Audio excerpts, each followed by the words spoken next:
বাঁশ খেতে তো প্যান্ডাদের আমরা সবাই দেখেছি, তাই না? প্যান্ডা মানেই তো মজার একটা প্রাণী যা সারাদিন বাঁশ খেয়ে কাটিয়ে দেয়। কিন্তু এমনই এক প্যান্ডার গল্প নিয়ে আজ কথা বলবো। এই প্যান্ডার নাম হলো মেজের। সাধারণত প্যান্ডারা বাঁশ খায় খুব সহজে, কিন্তু মেজের যখন বাঁশ খেতে যায় তখন মনে হয় সে যেন অনেক কষ্ট করে বাঁশ ভাঙছে।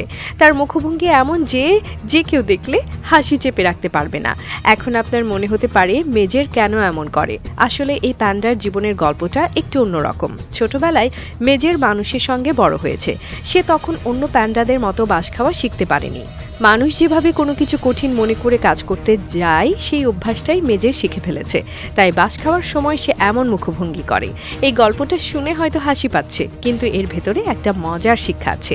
যে কোনো প্রাণীর জীবনধারা আসলে তাদের পরিবেশ এবং অভ্যাসের উপর নির্ভর করে।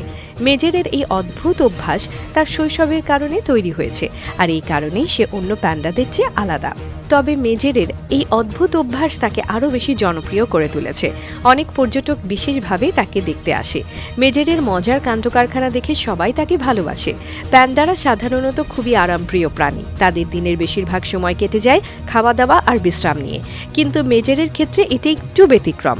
তার অদ্ভুত অভ্যাস তাকে অন্য প্যান্ডাদের থেকে আলাদা করে তুলেছে।